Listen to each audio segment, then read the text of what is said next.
So, what do you guys want me to watch? Want you to watch Agadmator? How long is this video? How long is this video? Let me see how long it is. Hello. It's 13:49. What do you want? I'm gonna watch Agadmator. Let's watch this. Okay. Let's watch this to start with. Everyone, and welcome to a very nice game played between Felix Langeil, XQC, and Hikaru Nakamura. It was played on one of their streams, well, a lot of you guys have been asking me to show some of their games, so here it is. I took one from XQC's video. I will put a link into it in the description below if you want to see. Okay, let's get to the game. Stream. There are or no, actually, let's just watch. Let's just watch it. There are normal games, games with queen odds, and a lot of different stuff. But before we check out the game, I would just like to invite you to check out one other video. It's a video by Penguin Zero titled Chess Drama. I will put. Oh, watch it 1.5 speed. Sure, I can watch it. It will be the first thing you see, so do check it out if you don't know what it's about, as we're going to discuss it a bit after this game. Let's watch this. So Felix Langeil, he's a former professional Overwatch player, and now he's a full-time streamer, one of the bigger streamers, and Hikaru's been streaming a lot with other streamers lately, and getting more and more of them into chess. Oh, thank you to Wizard Wins now. Sorry that I missed your donation. Thanks, man. My last donation, big man. So, in my opinion, it's a good thing. It's a great thing, as if, for example, if someone is streams Overwatch or League of Legends or Hearthstone or Dota or pretty much any other game, and he gets like maybe. It's too fast. Okay, it's just too fast. Okay, too fast. Okay, all right, 1.25. Okay, there we go. Viewers per stream, and if he, for example, streams chess in front of those, let's say 10,000 viewers, it's enough to interest, let's say 0.001% of their viewers to get more people into the chess community. I think it's a wonderful idea, and well, I definitely welcome it. So this is one of the games. Like I said, do check out all of them. I will put a link to it in the description below, where Hikaru is basically tutoring XQC on how to improve his chess. So XQC opens it with e4. We have e6. Hikaru goes for the French defense, and now bishop to c4. So it's been seen. It's not a new move or anything. We have d5. Hikaru strikes in the center, and now bishop to b5 with checking if Hikaru will block with c6 to retreat to the bishop, or bishop to d7 just blocking, where XQC just. I actually don't remember this game, so this is going to be pretty funny. Where knight to c3 was played, but here we have e captures on d5, and it is as of move 5 that we have a completely new game. So what's happening here? We have e captures on d5 by Hikaru, and knight to c3, developing while attacking. So definitely makes sense. Knight to g2 f6, Hikaru defends the pawn, and the queen f3. Oh, subscribe? Yeah, sure, there you go. Pawn. Yeah, I clicked it. Okay. Hikaru defends it with c6, and now d4, making room to develop the dark square bishop, and prepares castling queen side. So bishop to e7, Hikaru prepares the castle king side, and bishop to e3 now. And both players castle here. So castles and castles. And now, as Hikaru mentioned during the stream, of course, whenever there's an opposite castles of opposite sides, you want to attack your opponent as soon as possible. Since you know that black will be coming at you on the queen side, you want to start pushing on the king side as soon as possible. So knight to b6, Hikaru wants to bring the knight over to c4. Serious game to analyze, yeah. A lot of pressure on the position. If you want to kick it away, you're going to have to play b3, which further weakens the king. Then you allow ideas like bishop to a3. Also, the queen can very easily join the attack. And here, white should definitely go for something like king b1 and, well, start pushing on the king side as soon as possible. But XQC goes for a4. Which is pushing on the wrong side of the board, but it's very instructional how Hikaru deals with it. So Hikaru goes knight to c4, immediately makes room for the queen to deliver checkmate, and it's also noteworthy that the knight from c4 guards both of these squares, so the king will not have an escape route here. So g4, he starts pushing on the king side, but now it's a bit too late, as wrong side of the board, yeah. Really too time consuming. So queen to b6 by Hikaru, going for checkmate here, and now you could block with b3, but then Hikaru could just go, let's say, queen b4, and then put the same idea in motion. So XQC goes for knight to b5 instead, giving up a piece to prolong the game. So Hikaru captures it, and now a captures on b5. Just grabbing that pawn, but it's only prolonging the game for a little bit. We have queen to a5 by Hikaru, now threatening mate in 1, as the d2 square is covered by the knight, and now b3, trying to kick away the knight, but it still doesn't help, since we already mentioned that the knight covers both of these squares, so now queen to a1 will be checkmate. But Hikaru does not deliver checkmate. Instead, Hikaru goes queen to a3 check, in order to further explain the cooperation between pieces here, in this case the knight and the queen, how they can deliver. This is true. checkmate, I but did it also because another one. So here, it's a queen to b1 is the very only move, fundamental which feels checkmate great. that it's good And to now see. queen to b2, Because this is a much checkmate, more. and, Let me pause for 1 second. The theme point here is that with the knight and the queen, it's something you'll see much more commonly. Like, it's a more common idea for checkmate than a queen down to the end of the board. So the point was basically to set up a checkmate that he'll see, and hopefully he internalizes it, so that down the road in his games he'll see this kind of checkmate too. There is nothing more, of course, that Felix can do here. So a very nice 16-move game, and a very educational one. What happens when there are castles of opposite sides? How one move at a4 can just bring White's whole position to a crumble if you don't start pushing when you should. Bad things will happen. So a very nice game by both of them. And yeah, regarding that video, I hope I will now give you a few seconds to decide. If you still haven't seen it, to check out the first link in the description below. It's really not long, but you will have a better idea of what's happening. So now that you've came back from watching that video, I will talk a little bit about elitism in chess. Now, of course, there's elitism in chess. Oh, I didn't realize there's more to this than just the game. Okay, then this I'm gonna put back to regular speed then. Okay. Chess is the ultimate game, and there is no chance in chess. There is no RNG. There is no there are no teammates which you can who you can blame. There are no different environmental conditions. Like when you lose because you lost, and there's no one else to blame. But however, when you win, the reward is, I believe, the greatest than in any game, because it's only you who deserves that that praise. Also true. So the reward is yours and yours alone. And it's normal that there's elitism in chess. However, there's too much of it, and it's very unhealthy. For example, in this video that I've asked you to watch in the description below, Penguin Zero talks about the incident with Ben Feingold, how he called Hikaru some dirty names and said that he's only bringing more people into the chess world for views. I like how he's trying to come up with a word and he can't come up with the right word. Some other players from the league community, for example. And I've always thought this was a good idea.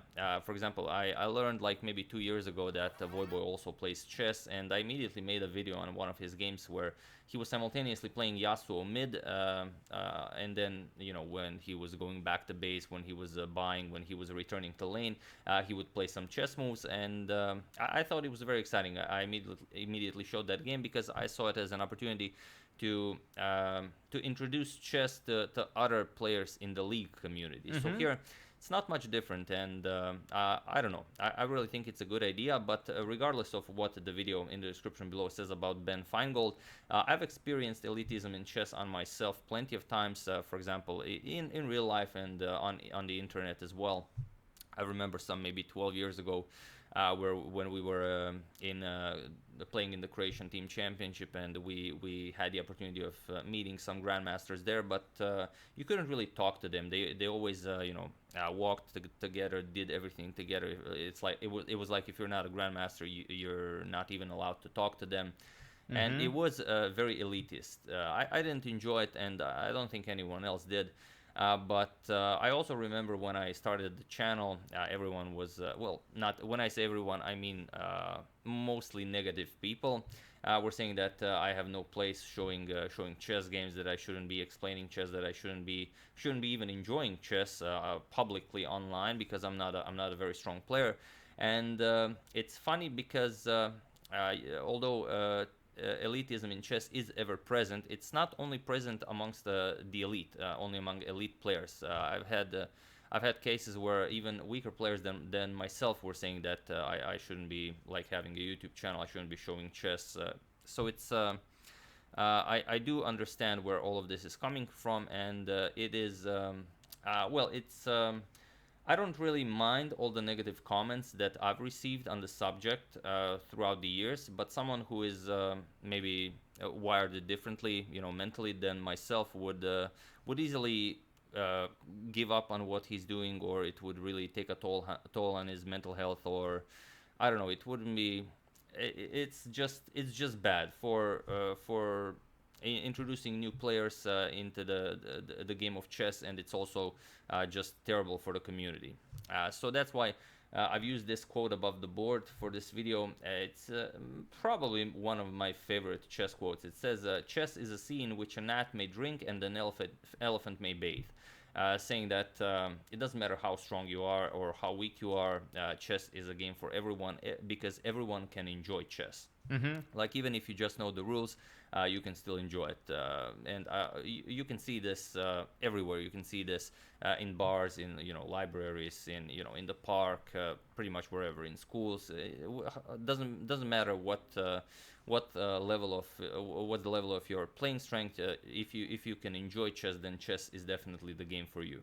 And yeah, I think it's definitely something that needs to be addressed, and I think we are now on a good path to addressing it. And also, chess.com is organizing a tournament, not just a tournament, but a tournament with a prize fund of $50,000, where 16 of the most popular Twitch streamers will compete for the prize fund of $50,000, featuring some streamers like Nate Hill, Yasuo, Box, and more. And I've seen there was an announcement that XQC will also be joining this tournament. So it will be like I don't know what's their playing strength. It might be ranging from 1,000 to maybe 1,600 max, I would say.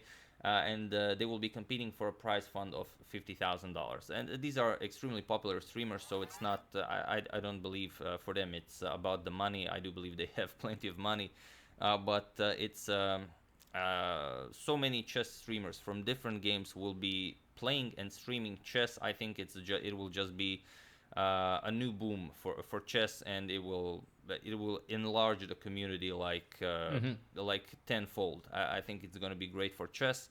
And I myself enjoyed a few games of League when I was younger, and I'm actually very happy that something like this is taking place, and I'm sure I'm going to enjoy it, and we're definitely going to cover some of the games from this tournament. So I'm very much looking forward to it. And yeah, I mean, it doesn't matter what your playing strength is. If you go online and if you go to any chess platform, click challenge, the matchmaking algorithm is pretty much the same as in any online game. So if you're rated 1,000, the matchmaking algorithm will match you with someone of a similar strength, and it doesn't matter how strong or weak you are. There will always be so many people that can defeat you, but there will be even more players that you will be able to defeat. So chess is a wonderful game. Try it, enjoy it, and you'll see that it's just awesome. But yeah, that's pretty much it. What I wanted to say on the subject. All in all, do check out the video in the description below, so you know what I was talking about if you didn't get the idea. So yeah, that's the game. I do hope you enjoyed it. I'm sure Felix learned a lot by playing with Nakamura. So many games and getting advice from an elite grandmaster. And Nakamura is doing good work here because it's goes on. Okay, it's different when someone like me does it online, since I'm not an elite player. But when Nakamura plays with someone like Felix, like Box, like Voyboy, someone who is an elite grandmaster, then that really puts a huge shadow over elitism in chess, and I think it's I think it's a wonderful thing. So yeah, once again, I do hope you enjoyed it. I would like to thank William Gould, Ryan Bozant, Jacques Wenger, Paul Saxton, and Ralph Dello for your contribution to my channel. Thank you a lot. Okay. All right, you guys. So I think that's it. Okay. So all right. So a few things that I will add. I think more or less, again, much of the stuff I agree with, and I will say there are some specific things that I will add to that, which is it's very true. Like, and I'm sure I'll be talking about this with Charlie as well once he's on. I'm sorry. But what I will say in regards to this is, yeah, like this thing with elitism, it's very true, and I myself in the past have been guilty of it as well at times. Where like when you play in chess tournaments, very often it tends to be segmented. It's like the people around you tend to be people at the same level. This applies very much to chess, certainly. But what I will say, not me, yes, but what I will say in regards to this also is that one of the things that you'll notice at tournaments is naturally people gravitate around the same sorts of people who they're with. I've made it very clear. You guys. Like I'm not going to try to say that I was some perfect person in the past. I mean, let's not pretend. And I'm very open about that. But it's very true that like there is this notion, especially like when you're competing, it's like the only people you talk to are people around your level. So this is what he says about playing in this Croatian team championship is very is definitely a very accurate statement for sure. And I would also add furthermore to leave a comment. I'm not going to leave a comment right now. $5. I remember when I was going to the chess club, and since I started very late, I didn't know the basics. But no one tried to explain it to me, even the coach and all made fun of me. Then I stopped playing. Thanks for reintroduction. Love you. Yeah, so yeah, that's it's a problem certainly, but I would also add in terms of elitism, one of the important things to note is it's not something that solely applies to the top players. Like you will see it at all sorts of levels, and I think in some ways you'll see it a little bit more even in this middle level, like around 2000, 2100, because you know, I think when you get to Grandmaster, you become really good at the game of chess. You understand the amount of hard work you've had to put into it to become very good. So like there's a certain understanding that it's not easy at all. And so this whole elitism thing, it can apply to many different levels. And it's not just solely like related to talking to people. So for example, one thing that I would add in regards to elitism is that, one thing as well, not just like the social aspect, but you'll see that when I play against, but you'll see many times that people will not play against, will not play against people who are not at that same level. So for example, when we do sub Sundays, it doesn't matter to me if you're 2,500 or you're 1,000. There are certain other people where it's like, when they do certain events, they'll be like, I don't want to play anybody because they're low rated. I just want to play people who are high rated. Congrats on hitting 10 million total views on your Twitch today. Oh, thanks, Johnny Moa. Thank you so much. Appreciate it. So where is I going with that? Whereas I'll give you an example. So one example that comes to mind. This was a very long time ago, but in 2005 I played or 2004 was when it was held, but it was called the 2005 US Chess Championship. Which I won. And after this event, I remember this very clearly because it was at this, what was the hotel we were at? The tournament was held somewhere it was at Torrey Pines, I think, in San Diego. Very nice location. I won the tournament. But after the prize ceremony and everything, I actually stayed in the lobby of the hotel and I was just playing against everybody who was there. Like there were people, I was playing against some grandmasters. I was playing against like people who were 2,100, just everybody who wanted to play chess. So again, like elitism, it's not solely from like the social aspect. It's also like are you willing to play chess against people who aren't as good as you are, which is another important factor as well. So no, I'm not flexing, you guys. It's not flexing. I'm just simply stating that again, it applies to there are many different sorts of different types of elitism is what I would say. Nonetheless, I totally agree with the Agadmator. Not totally. I agree with what he says. Certainly, in terms of Agadmator, he's doing fantastic work on YouTube. Definitely check out his channel. And as I've said before, what he said about people like saying bad things about him is 100% true. I've seen it. You know, I've not seen, but I've heard about it from certain people. It's like, again, why does this guy have this big YouTube channel? He's not that good at chess. So it's fantastic though. What Agadmator does is great. He's a very good chess player, better than 99% of people who play chess. So it's just great to see the good work he does. That he keeps his head up. He keeps going on. Keeps making the videos, ignores the haters. Just a really great guy. I did have the opportunity. I didn't really have the chance to talk to him because it was before one of the games when he asked me to sign a board in Zagreb last year. But I did run into him briefly before one of the games. So big shout out to Agadmator. It's really funny too, because with Agadmator when I was going from the hotel over to the playing site in this building, and he came with a board. I signed it, and I don't remember exactly what we chatted about. It was very brief, but I remember at the time, like, I didn't think of it, and then it's like later during my game or maybe after the game, I'm like, wait a second, was that Agadmator? Because I'd never met him in person before. So big shout out to him. He's just doing a lot for chess. A lot of people follow his channel on YouTube, so it's great to see.